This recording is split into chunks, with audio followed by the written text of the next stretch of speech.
من الشيطان الرجيم بسم الله الرحمن الرحيم الحمد لله الذي لا يبلغ مدحته القائلون ولا يحصي نعماءه العادون ولا يؤدي حقه المجتهدون الذي لا يدركه بعض الحمم ولا يناله غوص الفطن ثم الصلاة والسلام على أشرف الأنبياء والمرسلين حبيب قلوبنا وطبيب نفوسنا وشفيع ذنوبنا سيدنا ومولانا أبي القاسم محمد اللهم صل على محمد وآل محمد وعجل فرجهم وعلى بيته الطيبين الطاهرين المعصومين المظلومين ما بقيت الله دين صاحب العصر والزمان خليفة الرحمن إمام الإنس والجان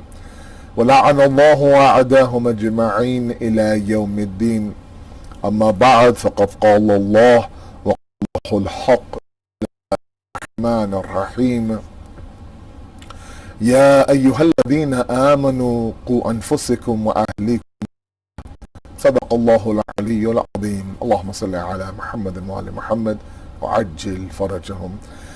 We send our condolences to the Imam of our time and the Marajeh and all of you, my respective families in Edmonton, on the shahadat of the Yatim Nane Hazrat Muslim, excuse me, the orphans of Muslim ibn Aqil alayhi salatu wassalam.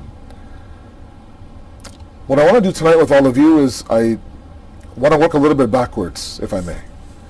I want to take a moment in the masa'ib of these two amazing children and use it as a base of my discussion tonight.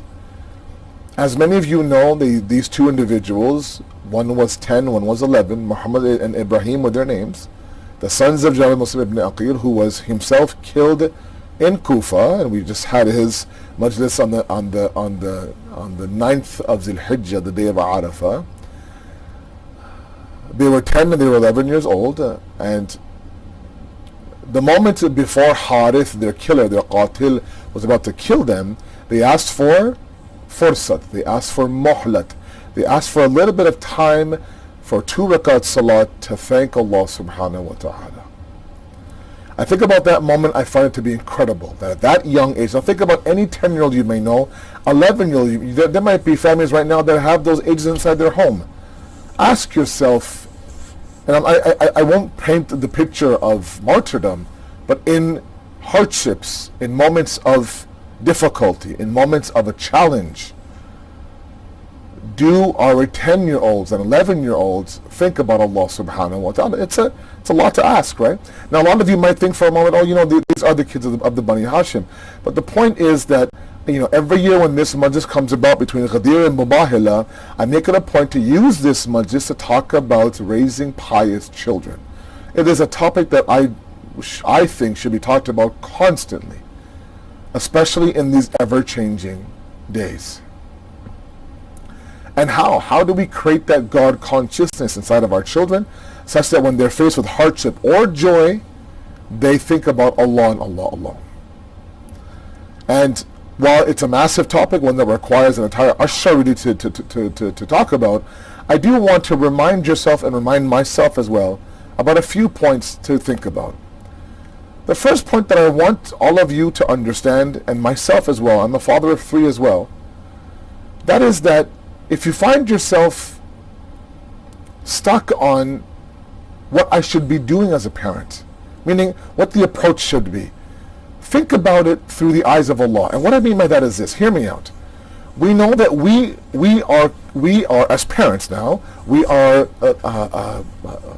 called individuals, or called a certain version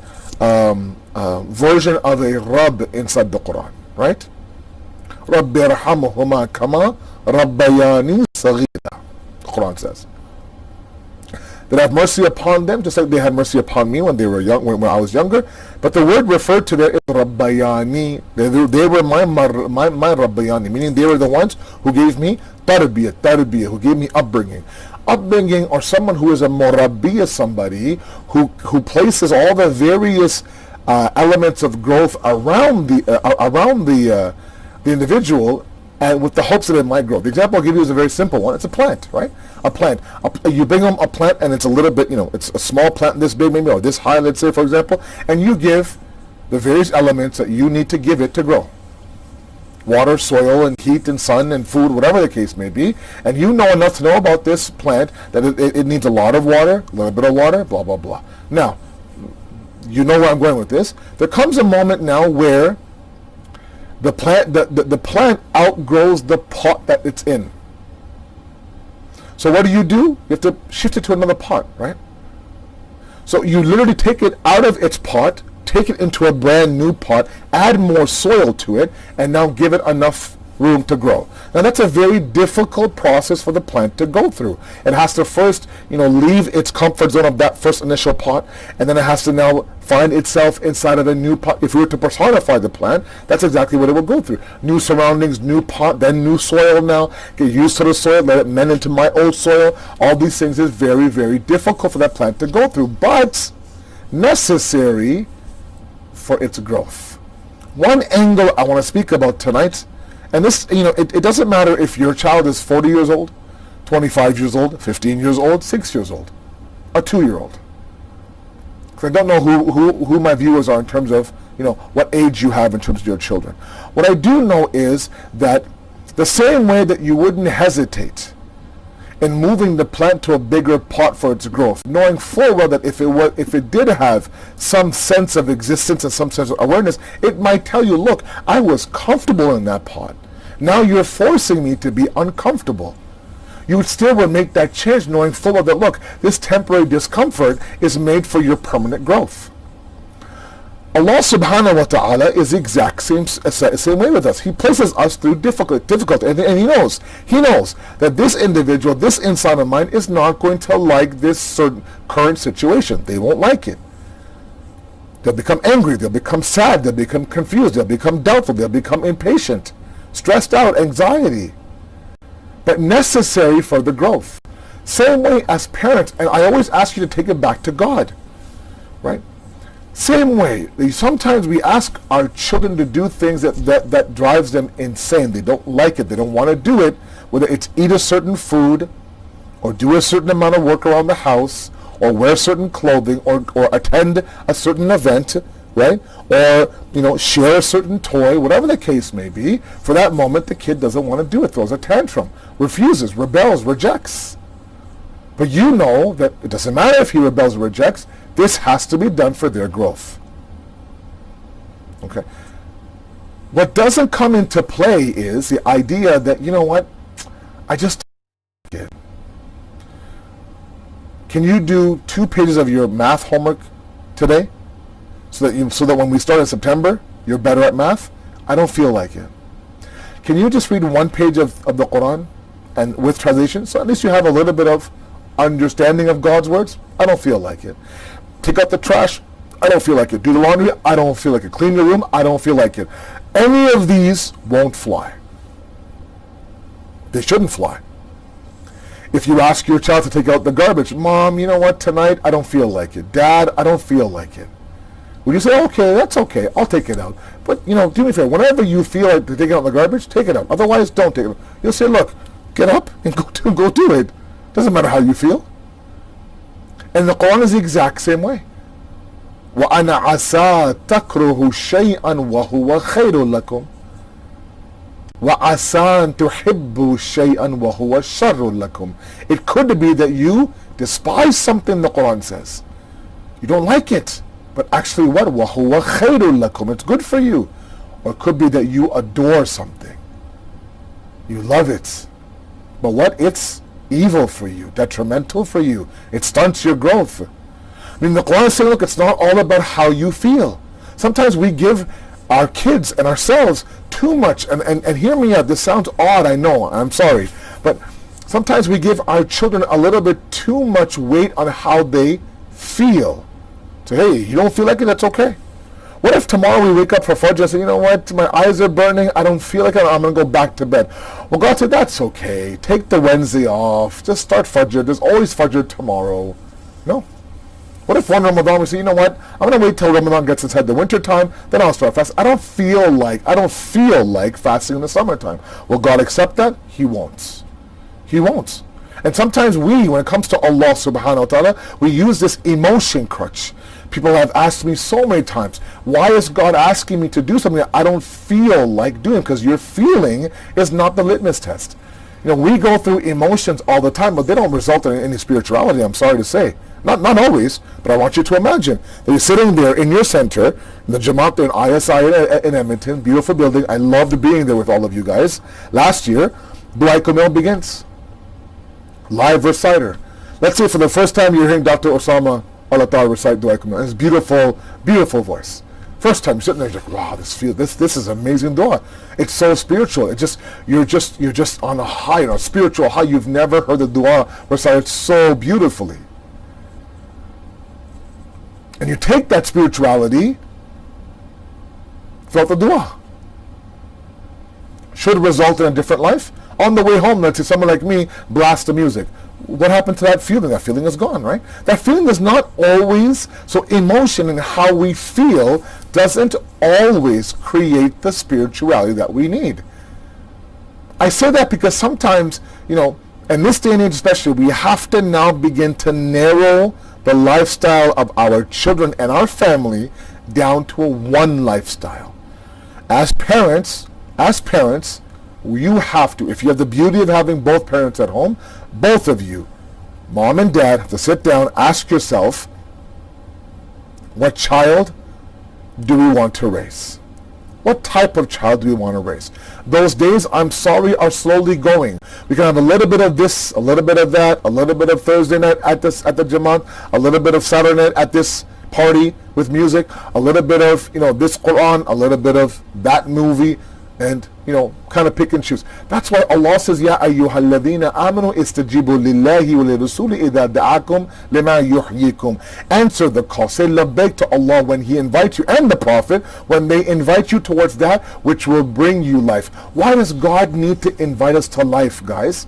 Why does God say, when I say this is the path to live, say, okay, this is the path to live? Because He knows the insan now will look at the various avenues of life. And there are so many vendors right now of life out there, aren't there?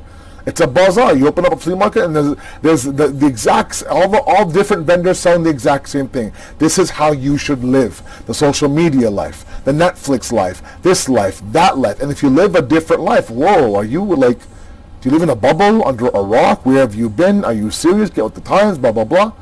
God's saying, if you're going to sit there and, you know, scope out the various vendors of life, istajibu lillahi. Say yes to my product. Come and buy my version of life. Which means what? It's a conscious decision to live a life of God. And that decision starts from the top. The walid belongs to the parents. They now dictate to the kids how they're going to live their life. If you choose as parents now to avoid certain areas and certain, you know, social activities and certain, I don't know, attractions or certain beaches and certain whatever, that's a choice that you have to make. And sometimes it's difficult, especially when you have extended family that are raising their kids in a more liberal way, for lack of a better word. Now all your kids' first cousins are going down to the beach. It's packed out, and you decide as a family that the beach is not a good place for us. There's music, there's other things, blah, blah, blah, this and that, and you say no. So now your kid who's 10, 11 years old may not understand. All they know is that I missed out with my cousins on a day at the beach. It's a conscious decision to make. It's not easy. It definitely does not go based on how one feels. I'm sorry. That sounds a little bit harsh. I'm not asking you to not care. There's a fine balance, right, between the idea of allowing your child to be a child and allowing your child to be a subservient child. If you want to create that moment where in the face of difficulty and the face of joy, they remember Allah subhanahu wa ta'ala, that begins at a young age. If you have young kids, you're very lucky. It also begins from the top down. Now, sometimes we fall into guilt trips, right? Sometimes these kids are masterminds at playing with our guilt. That mom, dad, I heard when you were my age, when you were 15, music was a common thing, boys were a common thing, this and that was a common thing. Now when I want to live my life and make my mistakes, you say no. What if Dada or Nana or our grandparents said no to you? And some parents say, yeah, you're right. So I let him live his life. I let her make her own mistakes with the hopes that they'll come crawling back. That's a big risk to take. It's not the approach of the deen. Don't let them fall into that trap. Say, look, maybe I didn't have the inspiration back then. I now have it now, and I wish I had it back then. I don't want you to make the mistakes that I made several years ago. Don't take that. Don't buy that guilt trip.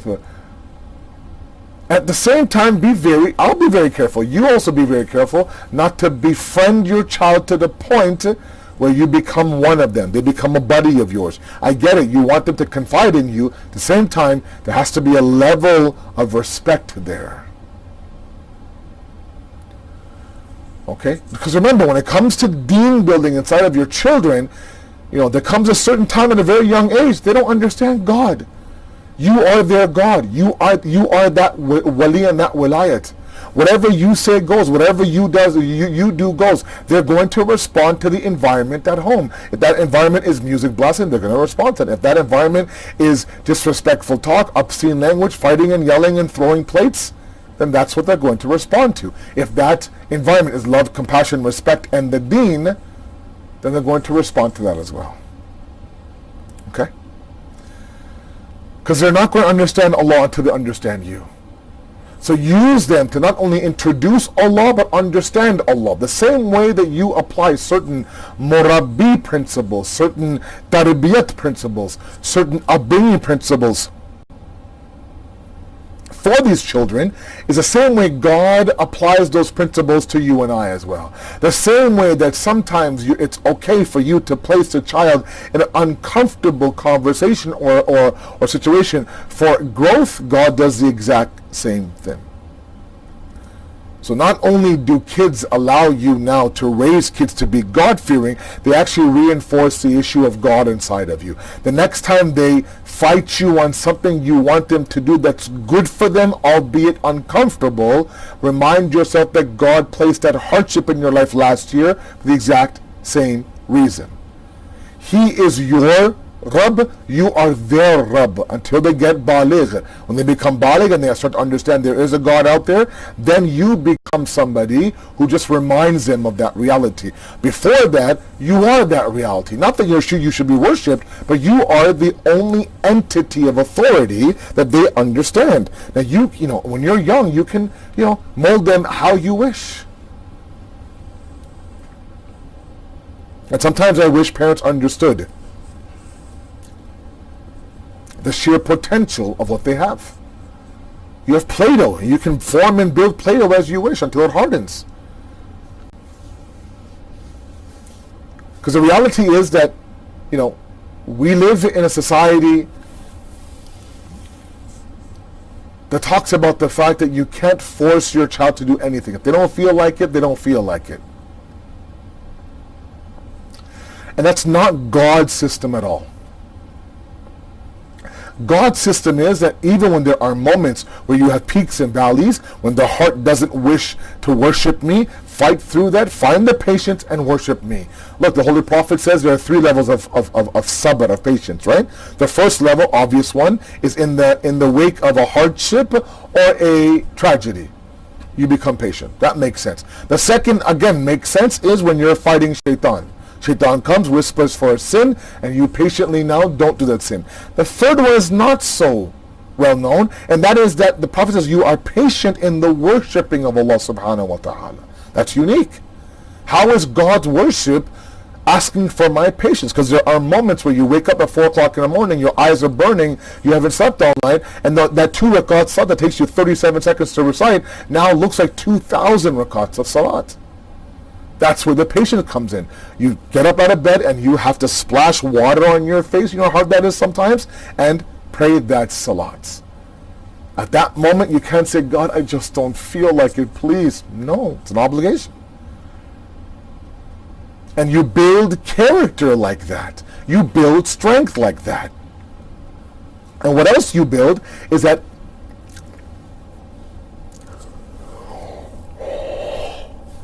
you also build the idea that in all situations, your focus is Allah subhanahu wa ta'ala.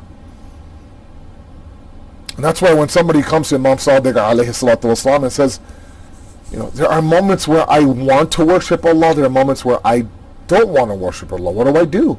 And in the most beautiful, balanced, approached method,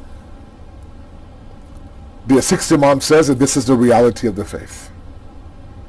Okay, remember, we're on a journey towards Allah. Okay, imagine a road trip, and the vehicle is you, the self, and you're going towards Allah.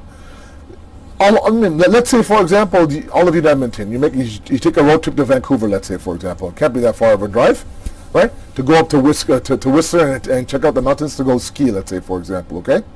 Or Victoria, wherever, the beautiful Vancouver Island, and you drive. Now, not all of it is a smooth drive. There are moments where it's rough terrain, moments where there's gravel, potholes, speed humps, mountainous drives. Then there are moments where it's a beautiful, nice, straight drive. You can put it on cruise. You can even close your eyes if you want to, and the car will be fine. Our journey towards Allah is no different. There are moments where we'll be flying towards Allah. We want to worship Allah. We're running towards the Musalla and the Janamaz. Then there are moments where we dip, to be dragged towards the Musalla. And that's all part of the faith-building process, the reality of faith. Because you only appreciate the smooth driving when you go through the gravel. You're only ready for the gravel when you've gone through kilometers of the smooth driving. It's all part and parcel of the exact same thing, right? So in building that child's will, that when that moment comes when you are not there and they're faced with sin or shaitan or difficulty, remember Allah, that happens when we begin to build that willpower inside of them. You build that willpower inside of them when you start to ask them to do things out of their comfort zone. Now again, this conversation is, has to be applied in various ways. If you have a 2-year-old, of course, that's one method. A 7-year-old, a 15-year-old, a 25-year-old, all of that, those principles, I need to be applied differently. I'll let you, as a parent, decide what is best for your child. But what I'm tired of hearing is that my child doesn't feel like doing it. What do I do? Do I force them? Look, it all depends. If they're wajib, of course you force them.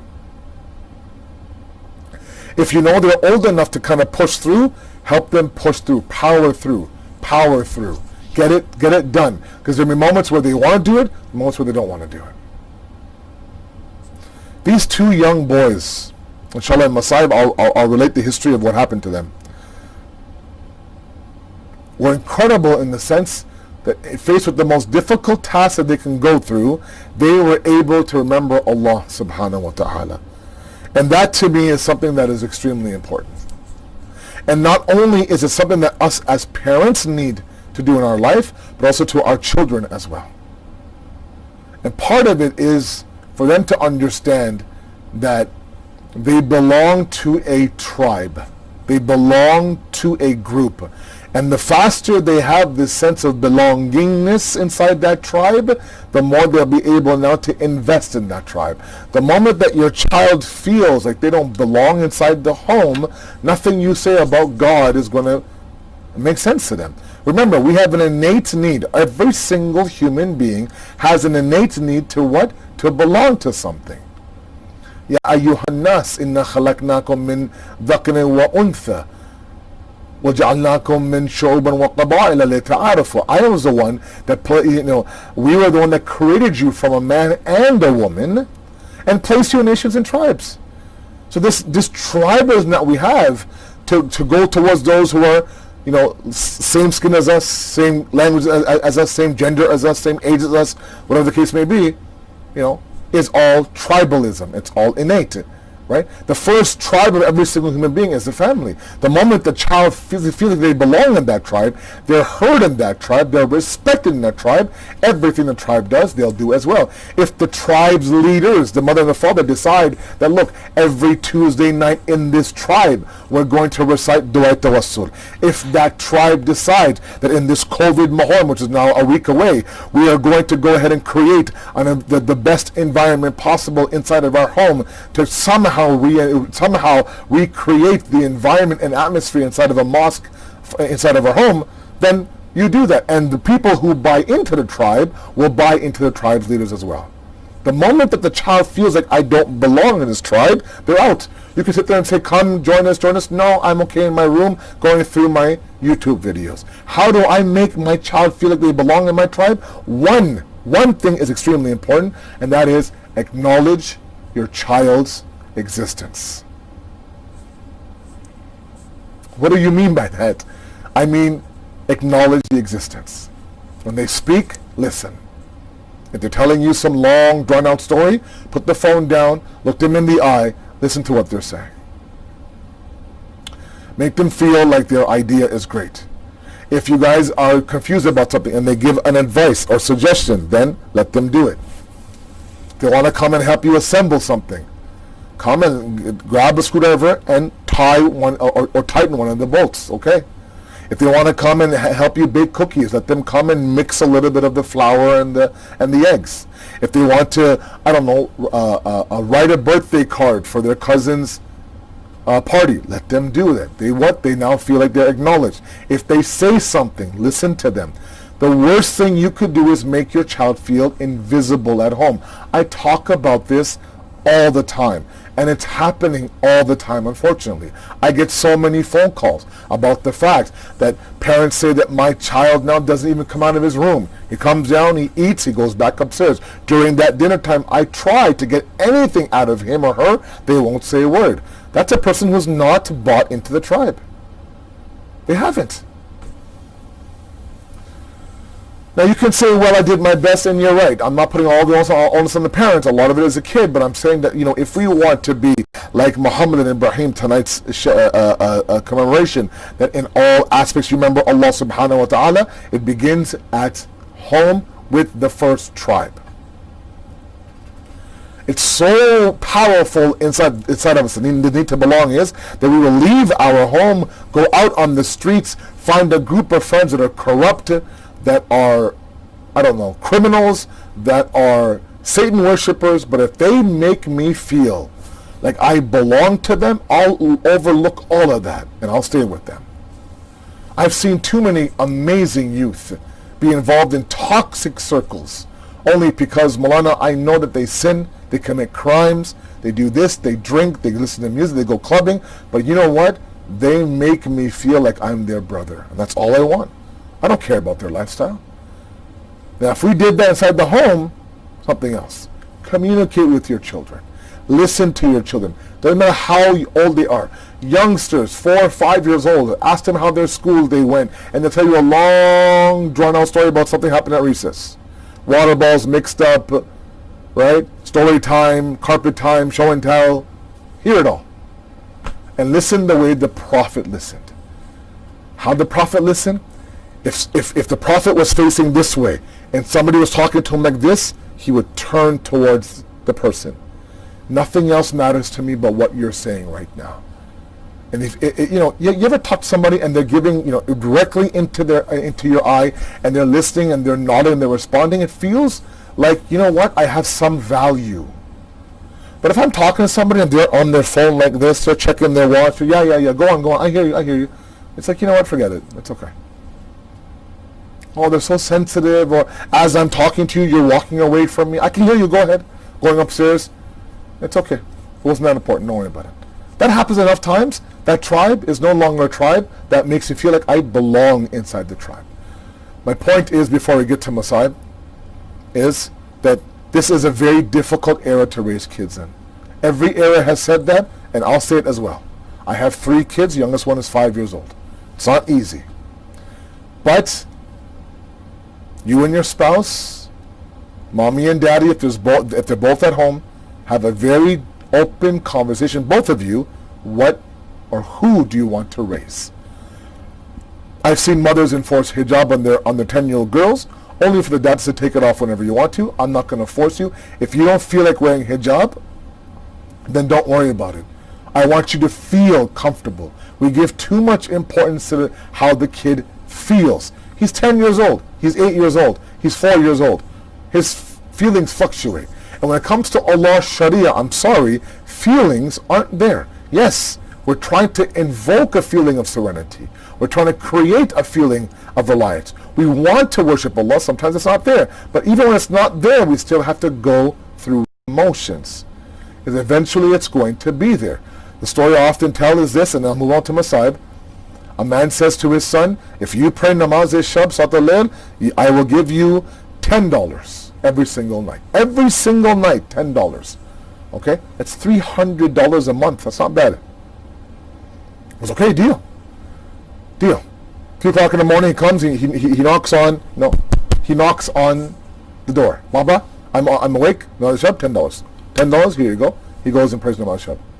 For 1 month, 2 months, he collects every single night, doesn't miss one single salat. After months of this, there's no knock on the door. And the father says, oh, the kid slept in. He goes to see what happens. The light under his door is open. He's obviously inside of his room. He can hear him praying salat and namaz shab. What happened? He asked him afterwards. You didn't come to collect, my son. I had your $10 ready. He said, Baba, what I'm gaining from this namaz shab is worth more than your $10. It took initially doing it just as a shell of an act for them to get inside the depth of the act. And that's okay. That's okay. Don't tell me it's hypocrisy. Don't tell me I'm going to do it when I'm ready. Sometimes you won't get ready until you start doing it. The path towards certainty of an act is through the performing of the act. Nothing else. Perform the act, then you'll know, oh, now I understand why God says to pray this and do that and do that. I didn't know, I did it, and feels good. It'll continue to feel better and better until months later you'll understand the reality of it. Because these 2 young boys that we're here tonight to commemorate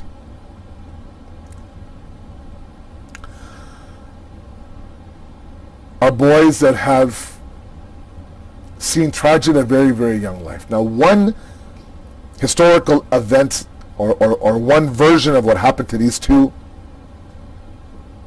because there are different versions, is that they were present on the day of Ashura. Witnessed Imam Hussein being killed, witnessed the Shuhada of Karbala being killed.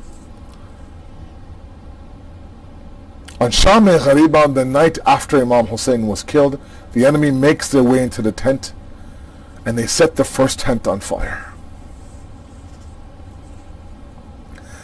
And Hamid, the reporter now, he says that I saw children and women run from the one burning tent to the other tent. They would light the second tent on fire. Then they would go to the other third tent. They would light the third tent on fire. This will continue until there were no more tents to light on fire. All the tents were engulfed in flames, and women and children running from everywhere.